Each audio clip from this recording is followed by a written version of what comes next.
आप ये video YouTube पर देख रहे हैं तो हमारे चैनल को सब्सक्राइब करें और बेल आइकन को दबाना ना भूलें। ये तो हमारे समय और पहले जैसे जंगलों में फिर क्या होता था, काजू किशमिश अंगूर न्यू लटके जाया करती, कितने खाएं जो जिस तरह आजकल झाड़ा व बेर लगे रहते थे। तो वो स्थिति थी। कहने का भाव यह है कि उस समय परमात्मा को पता था कि सतयुग में ये घने परेशान ना हो और मेरी बात ने कोई नहीं माने। ये तो जब माने जब कति तंग आले हर चारों तरफ से इसके प्रयत्न फेल हो लेते हैं, जो साधना ये करता वह भी कंडेम हो लेगी, जब फिर कहीं राहत मिलेगी तब उसको स्वीकार कर पाएगा प्राणी। और यही बनता है। सतयुग में वो साधना करते थे, वो मानते थे कि हम जो पूजा करें इससे हमें सुख हो रहा है, लेकिन वो थी पूर्व जन्म की कमाई। इसलिए परमात्मा की यथार्थ ज्ञान को स्वीकार ना करके उन भ्रमित ऋषियों और महर्षियों के ही ज्ञान पर आधारित रहे। इसलिए परमात्मा को पता था कि सतयुग त्रेता द्वापर में ये व्यक्ति मेरी बात नहीं मान पाएंगे। अब कलयुग में क्या होगा कि वो उन प्राणियों का जन्म होगा जिनकी पुनर्जन्म की कोई अच्छी कमाई नहीं है। इसमें दुख ज्यादा है और पुण्य कम है। अब जब तक पुण्य चलते हैं तो ये सोचता है कि जो साधना मैं कर रहा था ये कर रहा हूं, इससे मुझे सुख है। लड़का हो गया, लड़की होगी, भाई सर्विस लग गई या कोई प्लाट बढ़िया कोठी मिल गई कि तक एक्सीडेंट में बचाव हो गया, तो यूँ सोचते हैं कि इसी से हो गया जो मैं पूजाएं वर्तमान में कर रहा हूं। और फिर शुरू होता पाप कर्मों का दौर। फिर वो कष्ट पे कष्ट आना शुरू हो जाता है। फिर वो अपनी पूजा ने भी भूल कर फिर किसी और संत के पास जाता है, उससे भी नहीं होता है, किसी और के पास जाता है, कहीं वहां भी नहीं मिलता है, फिर मंदिर मस्जिद कहीं भी जिसको बता देता है, फिर वहां भटकता है, मुझे राहत मिलेगी। अब कलयुग में यह स्थिति है। अब कहीं भी नहीं मिलता है और फिर वो राहत मिले,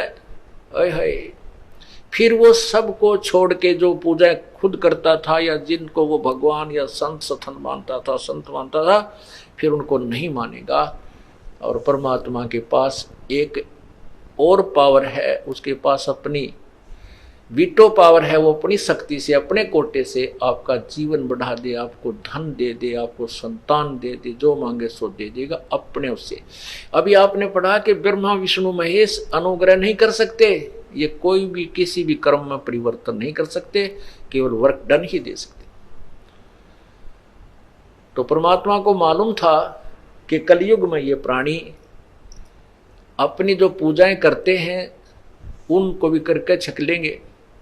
और जो संत जा चुके हैं पहले वे जगह काल जिन संतों को, वो भी अपने अज्ञान का डंडोरा पीट चुके होंगे और उनकी सब जनता उनके ज्ञान से युक्त हो चुकी होगी कि ये क्या शिक्षा देते हैं, और उनसे भी समाधान नहीं हो पाएगा, वो भ्रम भटक रहे होंगे। तब मैं अपने दास को भेजूंगा या स्वयं आऊंगा, और फिर जो हमारे से संबंधित आ जाए वो हो जाएगा। जो दुखी आत्मा वहां आएगी, आते ही हम उनको राहत देंगे, क्योंकि वो हमारे बच्चे हैं। और बच्चे की जेब में ना पैसे हों, पिताजी के पास आ जाता, आते ही 10-20 ठाड मांग लिया कर 50-100 जब दे लेगा, और दे दिए जाते हैं। तो हम उस कबीर भगवान की आत्मा है, उसके बच्चे हैं। जब हम उसके पास आते हैं, हमारी बुरा हाल देख करके वो पिता है हमारा, उसको देने ही पड़ते हैं, यानी हमारे को राहत देनी ही पड़ती है। और वो राहत देता है, फिर हम गदगद हो जाते हैं कि वो हो भगवान तो यही था। परमात्मा उदाहरण देते हैं अपने ऊपर, क्योंकि वह स्वयं ही संत बनते हैं, स्वयं भगवान की भूमिका करते हैं, स्वयं ही एक भक्त बनते हैं, दास बनते हैं। पर्वत पर्वत में फिरा कारण अपने राम, राम जैसे संत मिले जिन सारे सब काम। कहते हैं पर्वत मंदिर मस्जिद सब जगह में घूम लिया परमात्मा के लिए, और जो परमात्मा जैसे संत मिले, यानी जिन्होंने फिर मेरे सारे काम सार दिए, सब काम मेरे ठीक हो गए, तो वो परमात्मा मिले। इस प्रकार परमात्मा ने कहा था कि कलयुग में ये प्राणी, कलयुग में सूतमा होंगे मेरा, ये कलयुग में ही फंसेंगे। इतने तो काल की या जो है ना जाल इनकी समझ में नहीं आता। अब भी जो सुखी हैं, अच्छी पोस्ट है या किसी का अच्छा धन है, कार कोठी फैक्ट्रियां का डूंडा उठ रहा है, वो ने सोचा ठीक है जो भी अपनी आरती करते हैं या किसी मंदिर में जाते हैं या मस्जिद में जाते हैं, गुरुद्वारे में जाते हैं, इन्हीं से हमें मौज हो रही है। नहीं, पिछले जन्म की मलाई खा रहा है और आगे तैयारी नहीं की। ये तो पिछली बैटरी चार्ज है, तब तक चलेगी। जिस दिन ये एकदम समाप्त होगी, डिस्चार्ज हो जाएगी, तो सभी सुविधाएं बंद हो जाएंगी। परमात्मा बंदी छोड़ कबीर परमेश्वर जी हमारे मालिक हैं सभी आत्माओं के, चाहे वह चींटी बनी है, चाहे कोई हाथी बना है, शेर बना है, रंक है या राजा है। और हम काल के जाल में फंस गए। परमात्मा ने कहा था, जब हम वहां से चलने लगे काल के साथ में, कहा था तुम जा रहे हो और सब इच्छा से जा रहे हो, वापस भी तुम सब इच्छा से ही आ सकोगे। वापस जब आओगे यहां सब इच्छा से ही आओ। आपकी जैसे अब प्रबल इच्छा इस काल के साथ जाने में लगी हुई है, बनी है, ऐसी इच्छा तुम्हारी वहां से वापस आने की बनेगी, तब तुम्हें लेकर आऊंगा।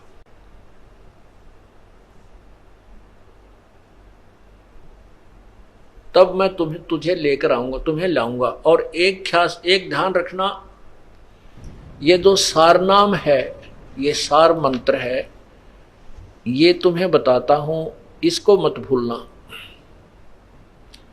जिनको तीसरा नाम प्राप्त हो चुका है, सार नाम यानी वो सत मंत्र, जो ओम तत्सत का जो आखिरी मंत्र है, जिनको वो प्राप्त हो चुका है वो समझ जाएंगे ये कोड वर्ड है। उस परमात्मा ने कहा था कि तुम इस मेरे नाम को मत, इस सार नाम को मत भूलना, इसको याद रखना। इसको याद रखोगे तो मैं तुम्हारे पास तुम्हें शीघ्रता से ग्रहण कर लूंगा। तो काल ने सबसे पहले उस मंत्र का नामो निशान मिटाया। अब दूसरा कहा था कि जितनी प्रबल इच्छा से तुम यहां से जा रहे हो, उतनी प्रबल भी इच्छा तुम्हारी यहां आने की होगी, तब मैं तुम्हें वापस लाऊंगा। यदि तुम्हारी आस्था काल के जाल में फंसी रही, उसी में तुम आसक्त रहे, फिर मैं तुम्हें नहीं छुड़ा सकूंगा, नहीं छुड़ाऊंगा। अब जैसे बालक, हमने गलती कर दी, एक बार तो गलती इतनी भयंकर कर दी कि काल के ऊपर इतने आसक्त हो गए। पिताजी ने कई बार संकेत किए, भाई इसके जो ड्रामेबाजी को मत देखो, तुम बहुत कष्ट उठाओगे, इसके ऊपर इस बात का तुम्हें बहुत भयंकर परिणाम मिलेगा। हम ऊपर से तो सावधान हो गए और अंदर से उसकी चाह गई नहीं। वो तो अंतर्यामी थे, जान गए। अब हम कष्ट पे कष्ट उठा रहे हैं। एक भक्त ने प्रश्न किया कि परमात्मा ने हमें यहां आने ही क्यों दिया?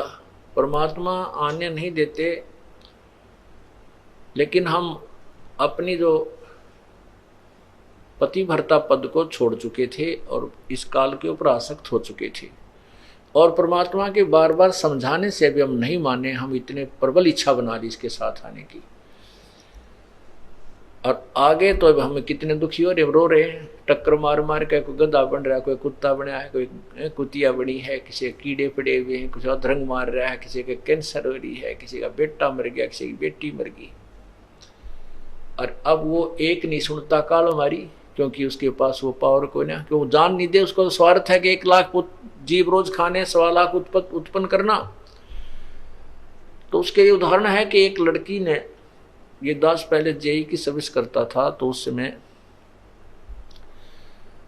एक रोड की भी जो है ना, एक सड़क भी बन रही थी, उसके साथ साथ हमारा इरिगेशन का कार्य भी चल रहा था।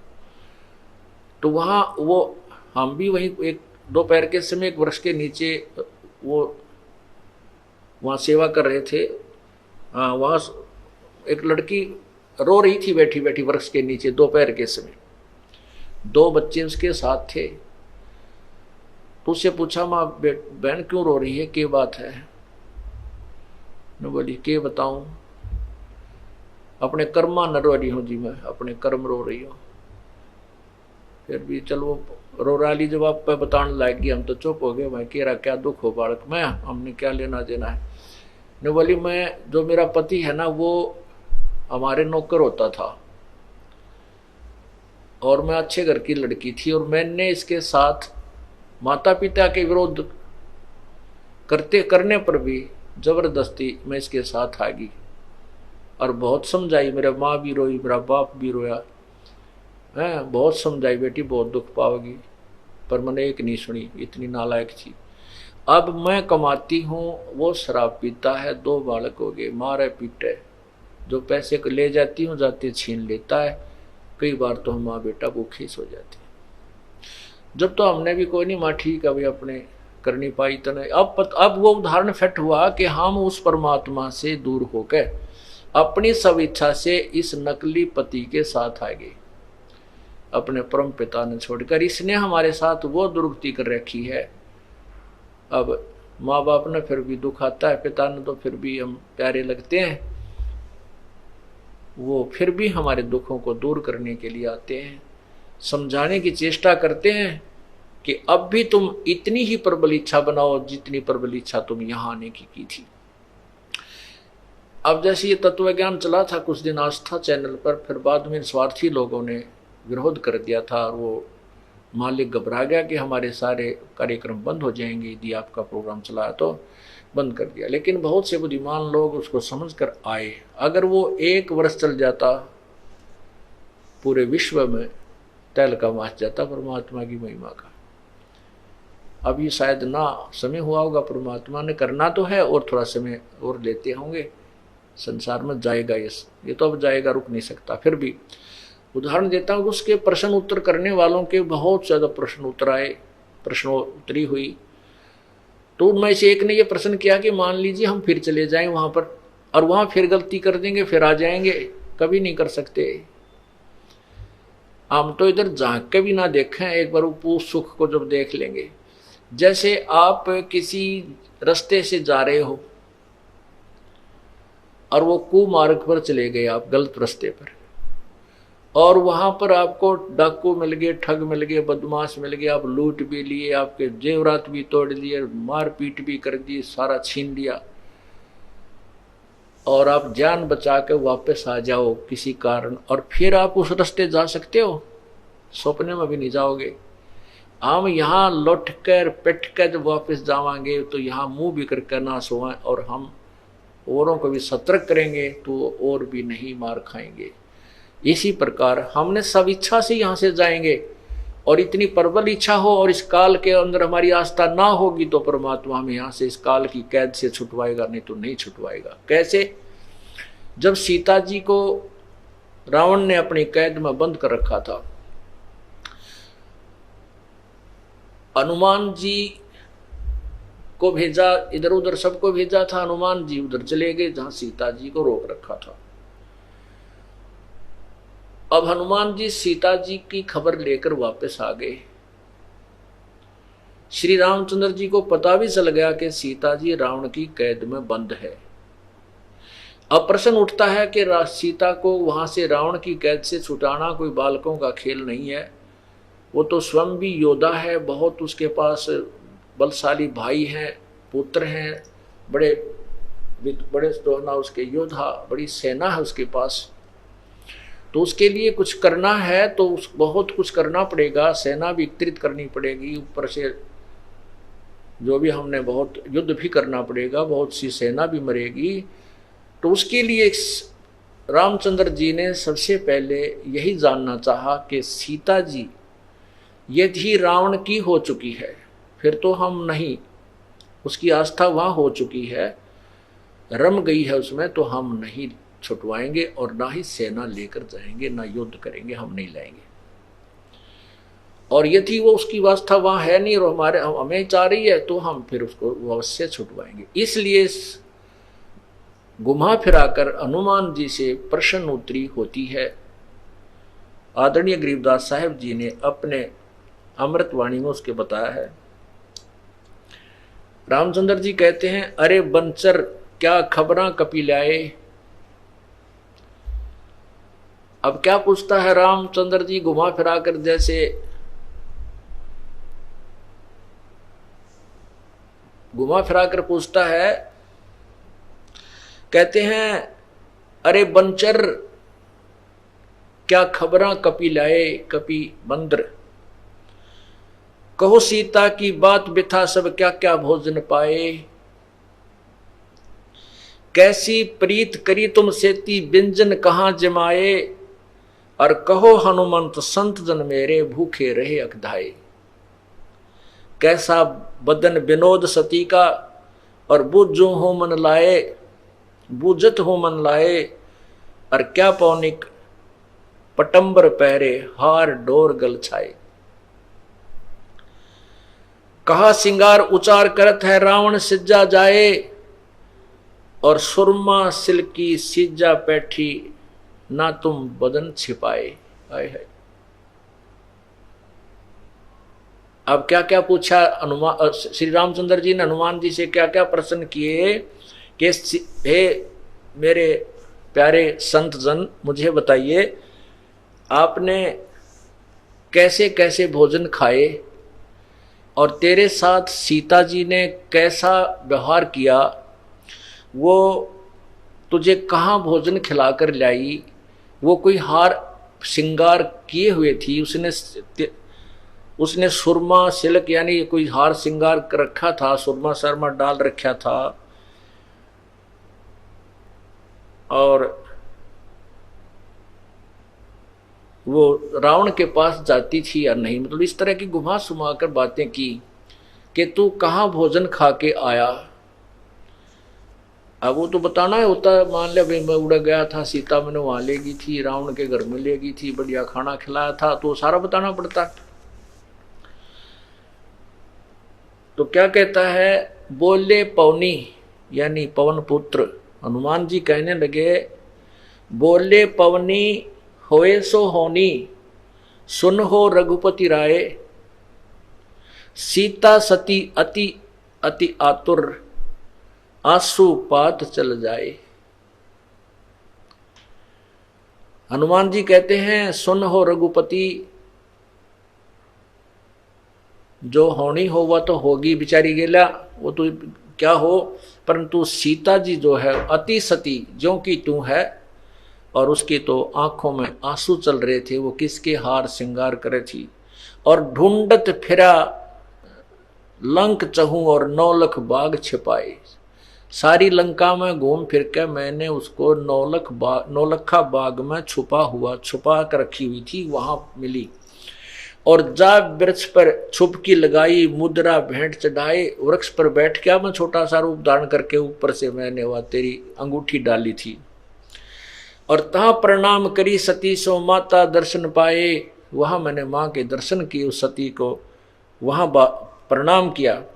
और झरे परे का हुक्म किया था 9 लाख बाग अघाए। आप तो कह रहे हो कि वो कहाँ भोजन करा के लाई तेरे को। तो सीता जी ने तो कहा था भाई, मैंने कहा माता मुझे भूख लगी है। तब सीता जी ने कहा था भाई हनुमान जी, यहाँ कोई वृक्ष का फल टूट के गिर जाए तो खा सकती हूँ मैं, तोड़ के भी नहीं खा सकती, मेरे लिए आदेश नहीं। और बेटा भाई तुझे कहाँ से खिलाऊंगी मैं, कोई टूट के नीचे गिर गया हूँ तो फल खा लिए, तोड़ के मत खाइए भाई, ना मन न छेदेंगे, मुझे पीटेंगे, ये बुरा हाल कर देंगे।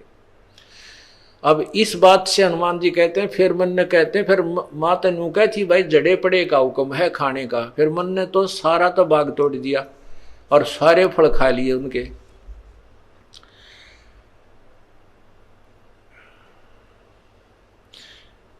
जरे परे का हुक्म किया था 9 लाख बाग अघाए।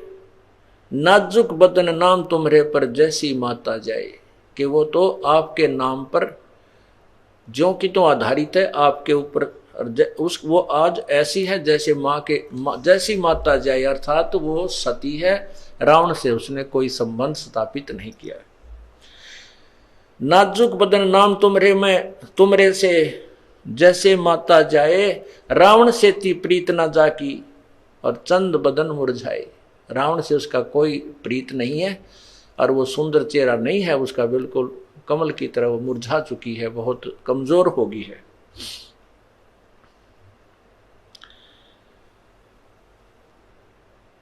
पलंग समेट पद्म आसन से पौना गगन चढ़ाए, त्रिकुटी संजम ध्यान ताश का सूरज कमल उगाए, हार डोर नहीं पाठ पटंबर सीता मन मुरझाए, अगर मालवे मूर सूरत गरीब दास पद गाए। अब भाव ये है, इस जो कथा से हमने इतना निष्कर्ष निकालना है कि जैसे श्री रामचंद्र जी ने सीता को रावण की कैद से छुटवाने के लिए सबसे पहले ये देखना चाहा कि वो वहाँ आस्था तो नहीं होगी है उसकी, वहाँ रावण से वो मिल चुकी तो नहीं है, और वहीं के जो सुख सुविधा से वो जो सेटिस्फाई होगी है वहाँ उसको प्रयोग करने लग गई है, उसी में आसक्त है, तो हम नहीं लाएंगे छुटवा कर, वो उसकी आस्था हमारे में नहीं रही। तो अब हम यहाँ काल रूपी रावण की कैद में हैं और हमें वो परमात्मा तभी यहाँ से छुटवाएगा जब हम तन मन और धन से उसी परमात्मा के होंगे, उसी पर हम इतनी प्रबल इच्छा बना लेंगे, तब वो चाहे कुछ भी करना पड़े आपके लिए। जैसे श्री रामचंद्र जी के पास सेना नहीं थी, उसने शिव जी अपने जो है ना छोटे भाई से प्रार्थना की और इंद्र से प्रार्थना की, तो शिव जी ने 18 पद्म सेना ऊपर से भेजी थी अपने लोक से, 18 पद्म रीछ, कुछ किसी ने रीछ का रूप धारण कर लिया, किसी ने क्या का। तो इस प्रकार तब उस रावण को की सेना के साथ युद्ध किया और परमात्मा पूर्ण ब्रह्म की से भी याचना की, उसने आकर के रावण का अंत किया और तब 33 करोड़ देवताओं की भी बंध छुटी और सीता जी को भी छुटवाया गया। तो आज हम काल रूपी रावण की कैद में बंद हैं और हम अपने परमात्मा में ऐसे इतनी श्रद्धा बनाएंगे तब वो हमें छुटवाएगा। अगर हमारी आस्था यहीं की सुविधाओं में रह जाएगी तो फिर वो परमात्मा हमें नहीं छुटा पाएगा। जहां आशा तहां बासा हुई और मन कर्म वचन सुमरियो सोई। सत साही।